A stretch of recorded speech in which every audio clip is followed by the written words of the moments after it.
मेरी भी इच्छा थी सेना में जाने की, और एक बार मैं एनडीए की ये शार्ट सर्विस कमीशन की परीक्षा में मैं बैठा भी, रिटर्न भी हो गया, लेकिन परिवार की कुछ ऐसी परिस्थितियां थी, उसी समय फादर की डेथ हुई और कुछ बहुत सारी चीजें हो गई, नहीं कर पाए। और आज भी घरों में आपने देखा होगा, जिस बच्चे को आर्मी की वर्दी पहना दीजिए उस बच्चे की चाल बदल जाती है। इस वर्दी का यह करिश्मा होता है। जब कहीं भी मैं दौरे पर जाता हूं और सेना के बीच जाने का कार्यक्रम मैं निश्चित रूप से बनाता हूं, जाकर केवल लौट आना ऐसा नहीं होना चाहिए, यह भी ध्यान रखता हूं, बल्कि उनके साथ यदि रात को रुकना होता है तो इंटरेक्शन भी करता हूं, बातचीत भी करता हूं।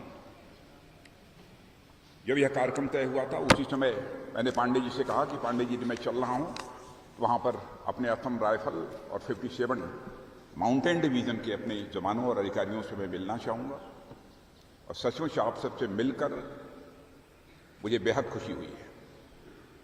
वैसे तो आप जानते हैं, बहुत लोगों से आप मिलते होंगे, मिलने से लोगों के बहुत सारे अनुभव होते हैं, अनुभव खट्टे भी होते हैं और अनुभव कभी कभी मीठे भी होते हैं। किसी से मिलते होंगे आप तो लगता होगा कि इनसे न मिला होता तो ज्यादा अच्छा था, किसी से मिलते होंगे तो आपको बेहद खुशी होती होगी, किसी से मिलते होंगे तो आपको बहुत शांति मिलती होगी, किसी संत महात्मा से मिलते होंगे, किसी से मिलते होंगे तो आपको संतुष्टि होती होगी। लेकिन मित्रों, मैं कह सकता हूं, सेना के जवान से जब मैं मिलता हूं तो सबसे पहली अनुभूति जो मुझे होती है, सेंस ऑफ प्राइड, गौरव, गर्व की भावना मेरे अंदर पैदा होती है, और साथ ही देश की सुरक्षा के प्रति भरोसा भी पैदा होता है, संतुष्टि भी पैदा होती है, खुशी भी होती है, और इस सच्चाई को कोई नकार नहीं सकता है। भारत की सीमाएं यदि सुरक्षित है तो आपके कारण सुरक्षित है। चाहे जैसी भी गवर्नमेंट कोई आ जाए, जितनी भी कोशिश कर ले, भारत को अपने देश को, भारत ही नहीं दुनिया किसी देश को, कि हम उसको शिखर पर ले जाएंगे, दुनिया की सबसे रिच कंट्री से हम बनाएंगे, लेकिन जब तक सीमाएं सुरक्षित नहीं है तब तक कोई देश समृद्ध यानी रिच नहीं हो सकता। मेजर कंट्रीब्यूशन आपका है। इसीलिए स्वाभाविक रूप से मेरी इच्छा होती है कि मैं उनसे मिलूं। वैसे तो डॉक्टर हो, चार्टर्ड अकाउंटेंट हो, इंजीनियर हो, टीचर्स हो, या सब सारे प्रोफेशन के जो लोग हैं वह देश की सेवा किसी न किसी रूप में वह कर रहे हैं, इसमें कहीं दो मत नहीं है। परंतु आपकी जो सेवा होती है उनसे कुछ भिन्न है। मैं आपके प्रोफेशन को मोर देन प्रोफेशन मानता हूं, मोर देन सर्विस मानता हूं। आप ये सोचेंगे कि हमारी सेवा को मोर देन सर्विस और मोर देन प्रोफेशन क्यों मान रहे हैं? इसलिए मैं मानता हूं कि जरूरत पड़ने पर अपना सब कुछ न्यौछावर कर देने की तड़पण और इच्छा यदि किसी के अंदर होती है तो हमारे भारत के सेना के जवानों के अंदर होती है। इसलिए मैं कहता हूं कि इनका प्रोफेशन मोर देन प्रोफेशन है, इनकी सर्विसेज मोर देन सर्विसेज है। इसलिए मैं कहता हूं, राष्ट्रीय स्वाभिमान की भावना, नेशनल प्राइड की फीलिंग कितनी प्रबल होती है, कितनी ताकतवर होती है। आपने आजादी की लड़ाई में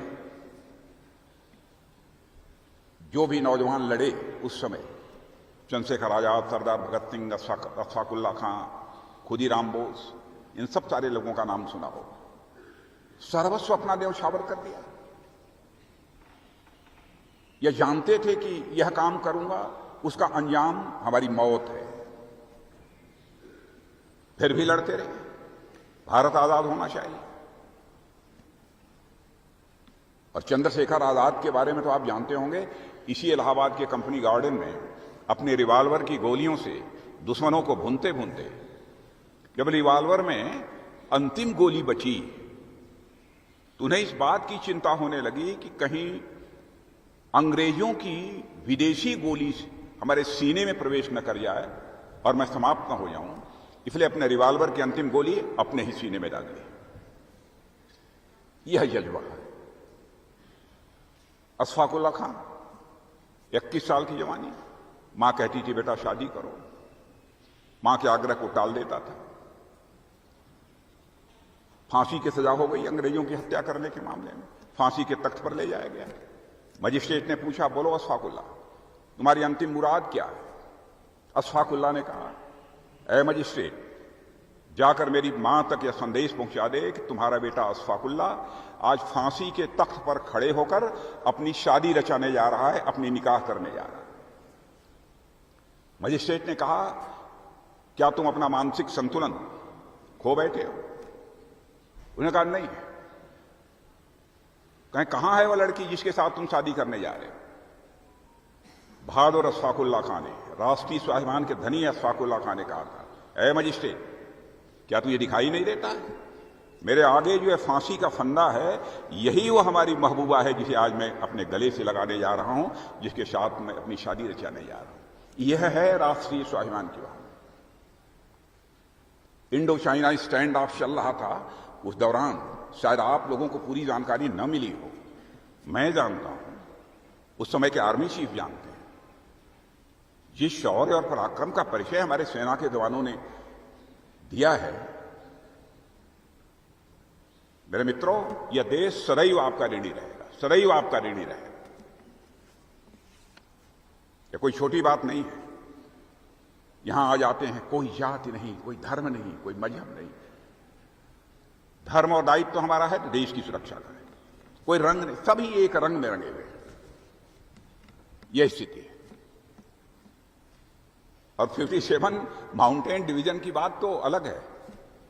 और मुझे बताया गया कि पिछले 5 दशक में श्रीलंका में भी 57 माउंटेन डिवीजन के लोगों ने अपने शौर्य और पराक्रम का परिचय दिया है।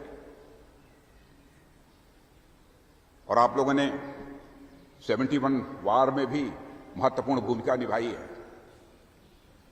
और लैंस नायक एल्बर्ट एक्का, मुझे बतलाया गया गंगा सागर की जो लड़ाई थी उसमें कैसी उन्होंने भूमिका निभाई। 1 मील तक दुश्मनों के बंकर खाली करा दिए, दुश्मनों के बंकर में घुस गए, आगे बढ़ते रहे। 2 मंजिले मकान पर चढ़कर दुश्मन गोली चला रहे, 2 मंजिले मकान पर चढ़ गए और वहां पर वो शहीद हो गए। किसके अंदर ऐसा जज्बा होगा? इसीलिए स्वाभाविक है कि आप सबके प्रति सम्मान का भाव रहता है। अब मैं एक कहानी अपनी बचपन की मैं बतलाता हूं कि मेरी भी इच्छा थी सेना में जाने की। और एक बार मैं एनडीए की ये शार्ट सर्विस कमीशन की परीक्षा में मैं बैठा भी, रिटर्न भी हो गया, लेकिन परिवार की कुछ ऐसी परिस्थितियां थी, उसी समय फादर की डेथ हुई और कुछ बहुत सारी चीजें हो गई, नहीं कर पाए। और आज भी घरों में आपने देखा होगा, जिस बच्चे को आर्मी की वर्दी पहना दीजिए उस बच्चे की चाल बदल जाती है। इस वर्दी का यह करिश्मा होता है। और मैं कह सकता हूं कि इस वर्दी की लाज, इस वर्दी की प्रतिष्ठा आप लोगों ने बचा कर रखी है। मैं आप सभी का शीश झुकाकर अभिनंदन करना चाहता हूं। कोई छोटी बात नहीं है। असम राइफल का जहां तक सवाल है, असम राइफल म्यांमार की सीमा की सुरक्षा कर रहा है और साथ ही साथ लोगों को मेन स्ट्रीम में भी जोड़ने की एक महत्वपूर्ण भूमिका का निर्वाह कर रहा है। और असम राइफल के बारे में तो जब मैं गृह मंत्री था यहां का, उस समय भी अच्छी तरह मैं जानता हूं। कई बार असम राइफल्स के जवानों और अधिकारियों के बीच जाने का अवसर मिला है। इन्हें friends of the hill people कहा जाता है, sentinels of the north east इन्हें कहा जाता है। बहुत ही गौरवशाली इतिहास आप सबका है। और आज मैं फिर से वही अपनी बात दोहराना चाहता हूं कि आप सबसे मिलकर मुझे बेहद खुशी हुई है।